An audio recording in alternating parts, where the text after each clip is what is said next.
तो जब हम तो बली रूम पे या बार बार ये रूम का जो पिकअप सेंटर देखिए सेल लेते अरे जाए हो और ये कहीं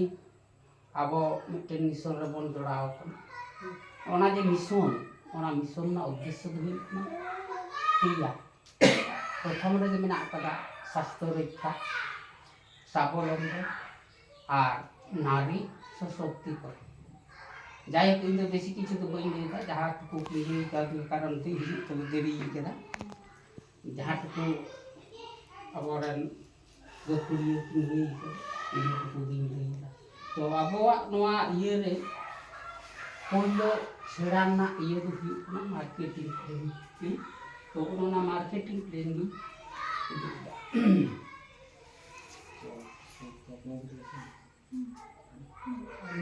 के ना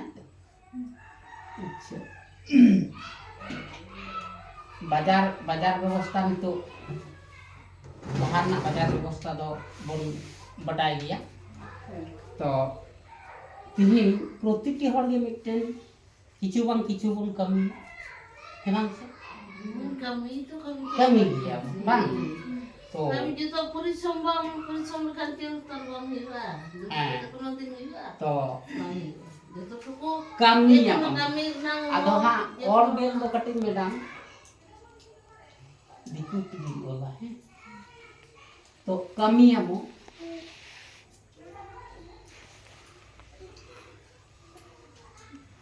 तो नो जेमन कमी है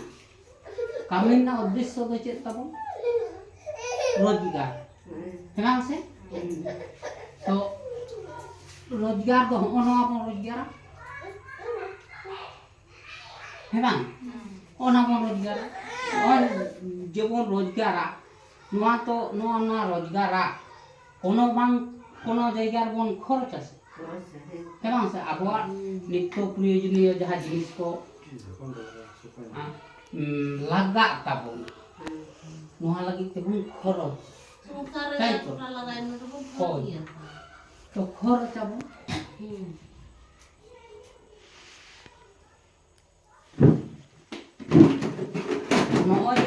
खर्चाया ना दुकान बन खर्चाई दुकान रे बाजार दुकान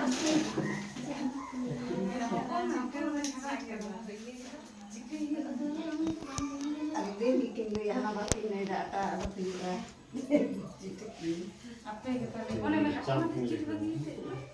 खर्चाए बन बाजार रे बांग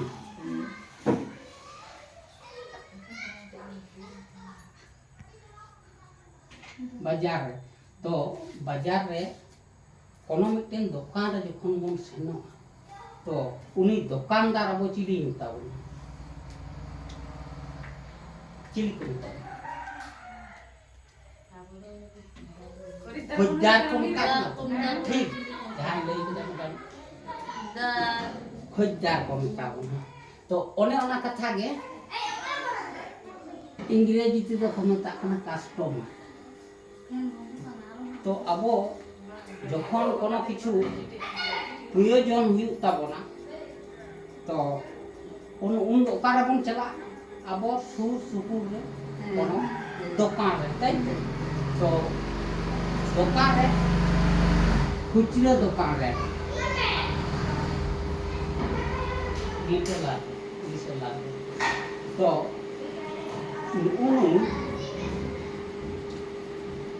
जे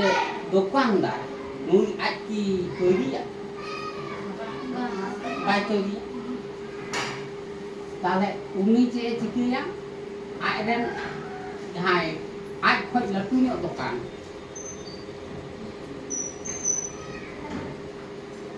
होलसेलर उनी ठीक को एगुया सेम नुई हो किंतु बाय तैरिया उनी अगुया को ठे ख डीलर ठे को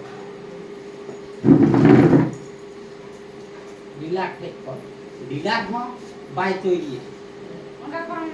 डीलर हो बाय तैरिया उनी हो आज खज कोनो चेतान लेवल रे जहां दो उनी ठे जतो किछु स्टॉक ताहेना उनी ठे को गुया उनी दो हां उनी तो को मिताय कना এজেন্ট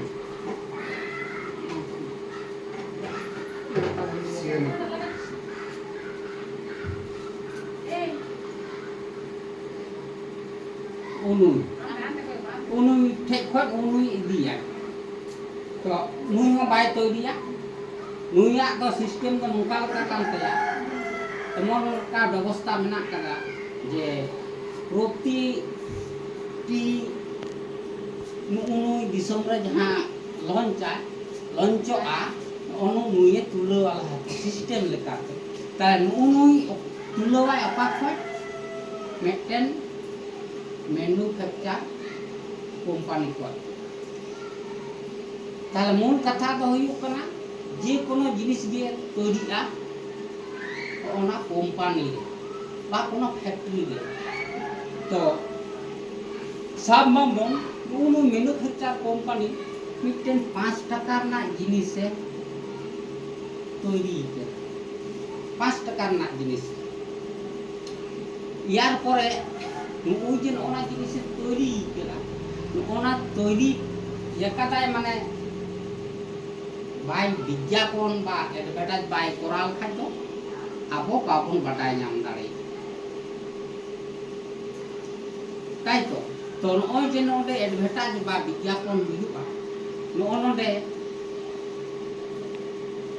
যাহাই দো বিজ্ঞাপন করে বন নেল বড়া আকাত গয়া যাহাই দো বেশিরভাগ ওড়া রেন বেশিরভাগ হর দিশম রেকো উরুমিয়া যাহাই দো হয়তো প্লেয়ার হন হই দাঁড়ায়া সিনেমা রেন আর্টিস্ট হই দাঁড়ায়া কিংবা সিরিং জগৎ রেন হর অনকান হড়ে অ্যাডভার্টাইজ তো ও যে অ্যাডভার্টাইজ খালি খালি অ্যাডভার্টাইজ কি অ্যাডভার্টাইজ এক খত 2 মিনিট হাতাওয়ায় 2 খত 4 কোটি টাকা 2-4 কোটি টাকায় হাতাও ইয়ার পরে নুঠে যখন হিজুয়া ওনা দাম তে তো বম নাম উনি তো 1 টাকা লাভ দোহ কাতে আখরিং তাহলে নুঠে হিজুতে ওতে 6 টাকা অঙ্কা গে নুঠে হিজুতে 7 টাকা নুঠে হিজুতে 8 টাকা নদে 9 টাকা আবতে যখন পৌঁছা কানা উন দো 10 টাকা হিজুতা 10 টাকা হিজুনা তৈরি কানা তিনাতে 5 টাকা তে আবো বন নাম দা তিনাতে 10 টাকাতে যদি নোয়া 50 টাকাতে তৈরিয়া তাহলে আবতে হিজুতে তিনা হইবা 100 টাকা তো আবো যে যাহা জিনিস কো বন কিরিñাবো ওনা দো বন কিরিñা চে নেল কাতে এমআরপি নেল কাতে হেবা এমআরপি নেল মনে করো কোন জিনিস না দাম মেনা কা 200 টাকা তো আবো তো নোয়া দাম থেকে হাতা লাগাও হেবা সে ওনা যাহা খোলা বাজার না নিয়ম তো নঙ্কা কে মেনা কা সে তো নয় নেল পে ননডে उनको तलारे जहां हर मिना आका उनको तलारन हर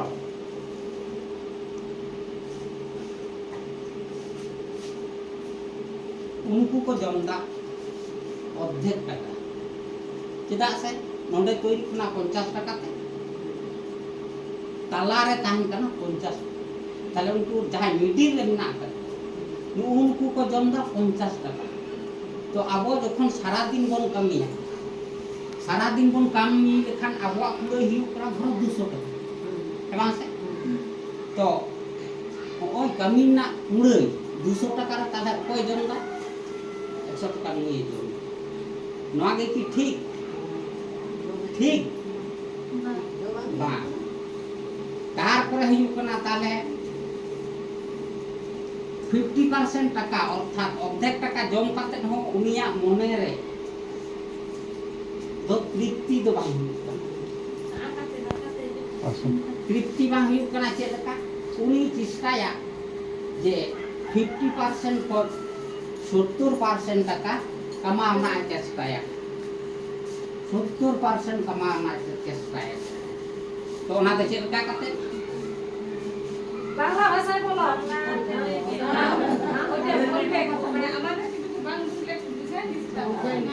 ठीक है এটা পুরান তারপরে বাংলা हां बांग्ला सब तो 70% कमा रना को चेष्टाया चेक काते ओना कंपनी खय कंपनी रे जहां जिनिस तैरिया ओना दो किंतु ओरिजिनल गे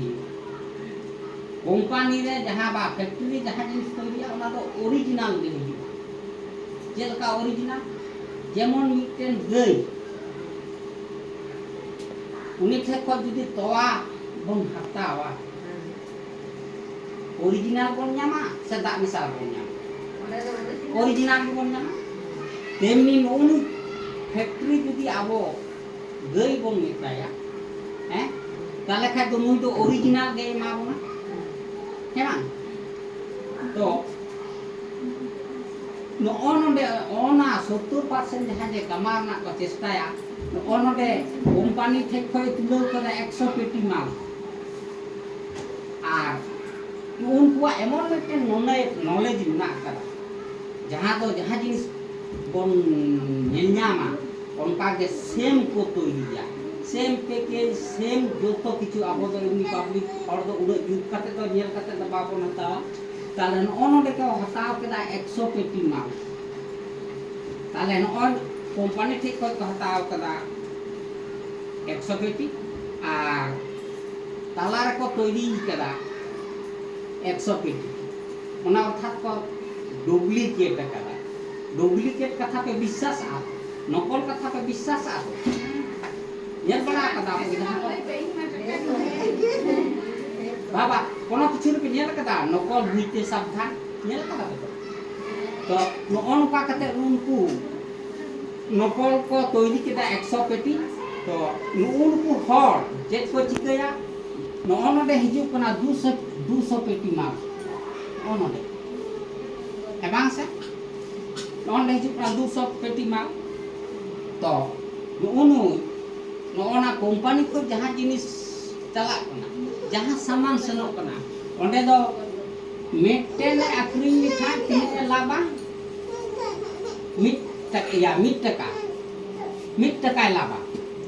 आ नोनोडे उनको हर ओनोडे मिटन हर को कुलिया सेल्समैन उनी हे काते को बुझाइया चे नोय जे आम कंपनी को 100 पेटी माल अगु करा नोम मिटने माकरी लिखा मिट टका नाम आ नोना जहां आले ले एमाम कना 100 पेटी माल ओना 100 पेटी माल जुदी मिटने माकरी nya तो तिनेम लाभ देम ᱧᱟᱢᱟ 3 टका तो आयु को मासे लई तावन पे ओपाटा लहाते एक्रिया उनी दुकानदार ओपाटा लहाते एक्रिया ना 1 टका लाभ ना लहाते एक्रिया से नोना जहां रे बेसी लाभ हुईते कारण ना दो किंतु भेजाल बा डुप्लीकेट माल ठीक गया तो ओ जे भेजाल ना भेजाल जिनिस जौन लेखा आबोआ बेस हुआ से बड़ी हुआ अर्थात चेक लगा जहां जहां को गोके आमा बाइक मेना का समसे तो आमा बाइक ओरिजिनल जहां होय तो जहां मोबिल जेम दुलाम तो ओना जायगा रे यदि बड़ी मोबिल एम दुला चे हुआ इंजिन ना क्षति हुआ ताई तो नोनवा हो नंका गे नोनवा जहां हैं आदो आजम लेता को नोना तो मिटन इंजिन कर हेबांग से इंजिन काना से तो नोना इंजिन रे हो बाड़ी जिनिस जुदी बोलो ताले आबो बोलो ना कोटिया नोना मिटन मोटरसाइकिल दो आम पैसा दियो गु सराव दा एमन केस मिढलेन का आबो ओना सारा ना ये समर्थ तो बांग तान का अर्थात चे ताले 1 नंबर हिजु कना चे नोडे जहां जिनिस तैरि कना नोडे बाल्टी कना अर्थात चे 1 नंबर दो हुयु कना जे डबल रेट हुयु कान ताबोन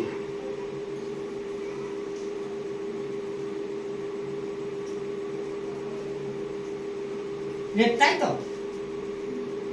डबल हुयु कान ताबोन सब 5 टका ते तैरि कना नोडे हिजु ते 10 टका डबल कना से बा ᱰᱚᱵᱚᱞ ᱱᱚᱜᱼᱚ ᱱᱚᱝᱠᱟ ᱠᱟᱛᱮ 70% ᱠᱟᱢᱟᱣ ᱨᱮᱱᱟᱜ ᱠᱚ ᱪᱮᱥᱴᱟᱭᱮᱫᱟ ইয়ার পরে ᱧᱮᱞ ᱯᱮ ᱱᱚᱜᱼᱚᱭ ᱡᱮ ᱡᱚᱠᱷᱚᱱ ভেজাল বা ডুপ্লিকেট হুᱭᱩᱜ ᱠᱟᱱᱟ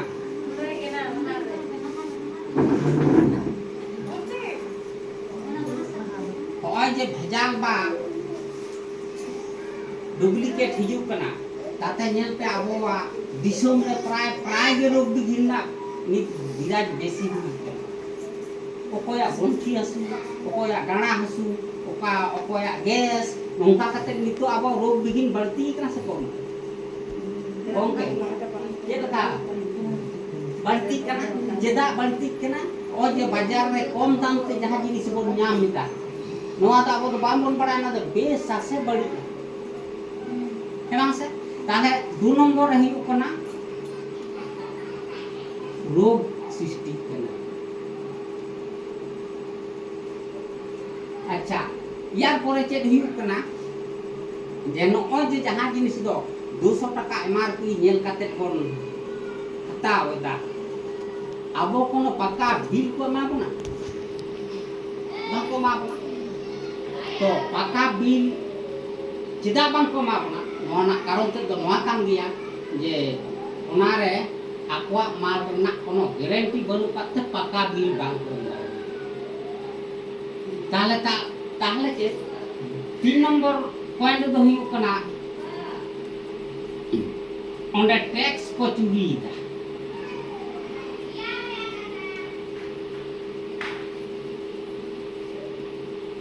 ᱴᱮক্ᱥ ᱠᱚ ᱪᱩᱨᱤᱭᱮᱫᱟ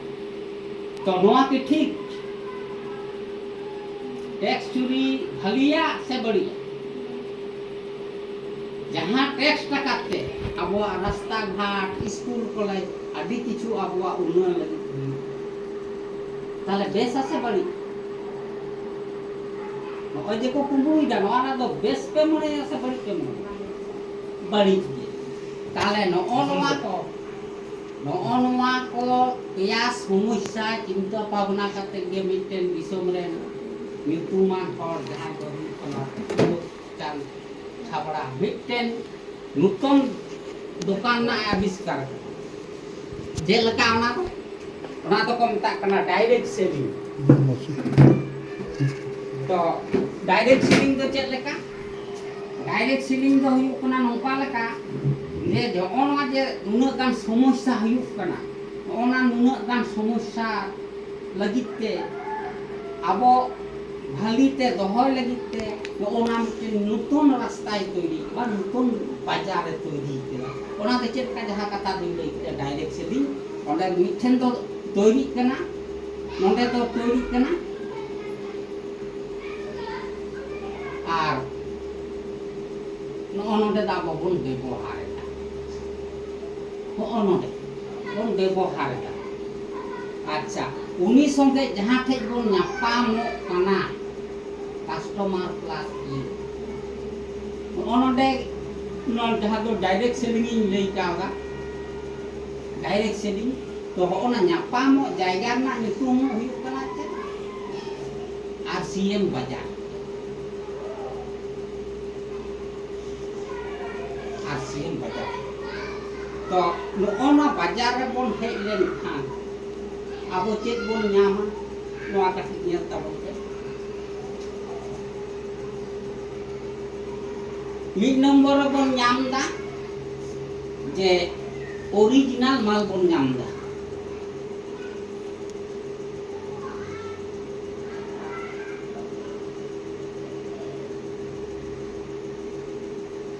नवा बाजार के ओरिजिनल बन नाम दा नवा के बन मन दाड़े तादा नोडे तो ओरिजिनल माल बन नाम 2 नंबर चे मेनदा 2 नंबर रे आबो दो पक्का बिल नोडे बन नवा बाजार नोना दुकान रे बन हताव लखा जहां दो ओना मध्यस्थ ओना आरसीएम तो ताई त्राती से पक्का बिल बन नाम दा जहां तो एमनी दुकान रे बांग को इंदारे पक्का बिल बन अच्छा नोडे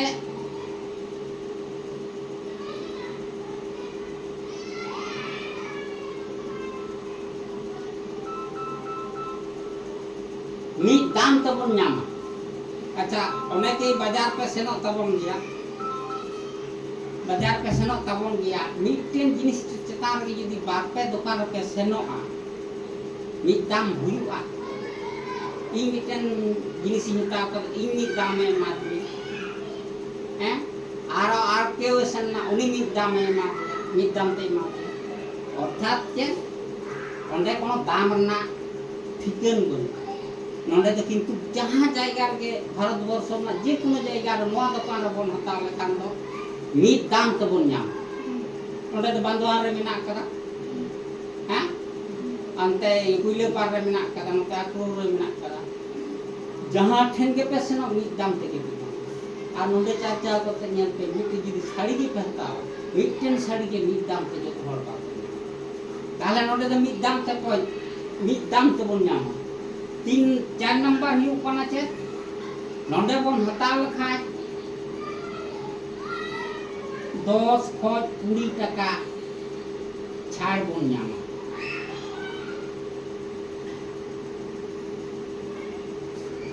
नोंडे दो एमआरपी चितान रे कोनो छाड़ बाबन नामा बरং बाड़ती कते ओने जहां के लुगड़ी कोन किरिया से उनी तो बाड़ती कते एमे ना करा अब तो बाबन बड़ा नाम ना दाम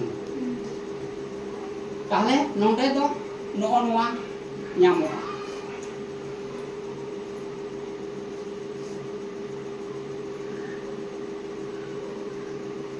नोआ दुकान रे बा नोआ बाजार रे 6 खोज 7 मास जहां केना कटाया 7 मास मध्य उनी दो मिट चांदोर ना आया केना कटा चितान रे मिट चांदोर ना फ्री ᱧᱟᱢ फ्री ᱧᱟᱢ ओजे जहां को दुकान पर बन केना कटाव कदा सेम कते जुदी मिटन 10 टका ना साबुन कय को इन दो ना पीढ़ी दो किरी का नवा दुकान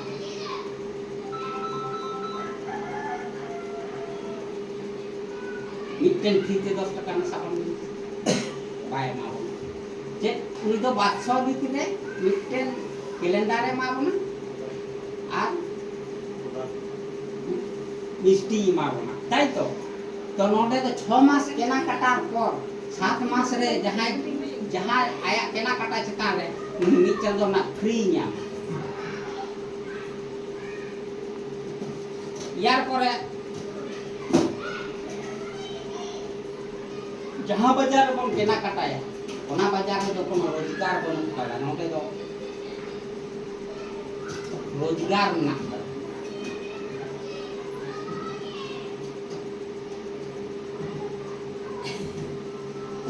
रोजगार ओना बाजार दो हेलो हेलो इन दो बंदर रे बिनिंग करने आगे ओना दो जहां काम दारे उनका कमी में दादा घर गुरु में और ओना कमी को काबे आज जो तो बांधा है तो व्यस्त गिन दो है तो रोजगार बन ᱧᱟᱢᱟ यार पर चेक ओरिजिनल जिनिस जमते मिटेन स्वास्थ्य रक्षा हुई तब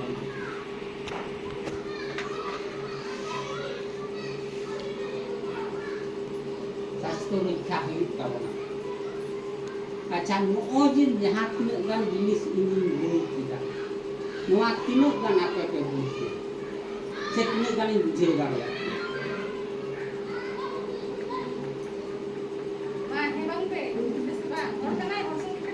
है ओना हते तेगे के इकले रे नाटन कुने मधुया ओटे खन तो आरो दो पांच पैसा जहां इते उड़ी रोजगार दे के दाम दो दिन बड़ा दे जानी पंजाब से जो बाजार मधुया गदुके गाली को पूरा আছে কিছু মনে মনে শুধু সব তোর বামে অন্য একটা টেলিফোন है आदो चेर हियो कना मिटेन जिनिसम किरिया ओंडे धर 50 टका दाम आदो 50 टका तेम हतावा है आदो कथाते हियो कना 50 टका तेम हता से 24 टका तेम हता ओना पुलुम सुमुन ᱡᱟᱦᱟᱸ ᱫᱟᱢᱟ ᱚᱱᱟ ᱛᱮᱜᱮ ᱥᱮ ᱦᱟᱛᱟᱣ ᱚᱱᱟ ᱠᱚᱫᱚ ᱫᱚᱨᱫᱟᱢ ᱨᱮ ᱛᱚ ᱫᱤᱱᱟᱜ ᱥᱩᱱᱩᱢ ᱫᱚᱨᱫᱟᱢᱟ ᱛᱚ ᱚᱱᱟ ᱠᱚ ᱵᱟᱝ ᱫᱚᱨᱫᱟᱢᱟ ᱚᱱᱟ ᱫᱚ ᱟᱫᱚ ᱱᱚᱰᱮ ᱫᱚ ᱟᱢ ᱫᱚ ᱫᱚᱨ ᱫᱟᱢ ᱵᱟᱝ ᱨᱮᱦᱚᱸ ᱟᱢ ᱫᱚ ᱱᱚᱜᱼᱚ ᱡᱟᱦᱟᱸ ᱛᱤᱧ ᱞᱟᱹᱭᱟᱢ ᱠᱟᱱᱟ ᱱᱚᱣᱟ ᱠᱚ ᱱᱤᱭᱟᱹ ᱫᱚ ᱪᱷᱟᱲᱮᱢ ᱧᱟᱢ ᱫᱟ ᱦᱟᱛ ᱨᱮᱱᱟᱜ ᱡᱟᱦᱟᱸ ᱞᱟᱹᱭ ᱤᱫᱤ ᱠᱮᱫᱟ ᱚᱱᱟ ᱫᱚ ᱚᱱᱠᱟ ᱡᱟᱦᱟᱸᱭ ᱳᱡᱚᱱᱟᱢᱟᱭ ᱳᱡᱚᱱ ᱫᱚ ᱤᱱᱟᱹᱜᱮ ᱪᱟᱞᱩᱜᱼᱟ ᱫᱟᱢ ᱫᱚ ᱠᱤᱪᱷᱩ ᱱᱚᱛᱮ ᱨᱟᱠᱟᱵ ᱦᱮᱸ ᱟᱫᱚ ᱡᱟᱭᱦᱳᱠ ᱱᱚᱜᱼᱚ ᱱᱚᱣᱟ ᱚᱠᱟᱴᱟᱜ ᱫᱚᱠᱟᱱ 30 টাকা অকাটা তো 30 টাকা মানে জল কিংবা দিয়া দাম তো মনে হলো জল তো লাগাই ᱦᱮᱸ ᱚᱱᱟ ᱫᱚ ᱞᱟᱜᱟᱜ ᱜᱮᱭᱟ ᱟᱫᱚᱧ ᱢᱮᱱᱫᱟ ᱪᱮᱫ ᱱᱚᱜᱼᱚᱭ ᱡᱮ ᱡᱟᱦᱟᱸ ᱟᱵᱚ ᱠᱷᱳᱞᱟ ᱵᱟᱡᱟᱨ ᱨᱮᱵᱚᱱ ᱡᱚᱢ ᱟᱠᱟᱫ ᱫᱚ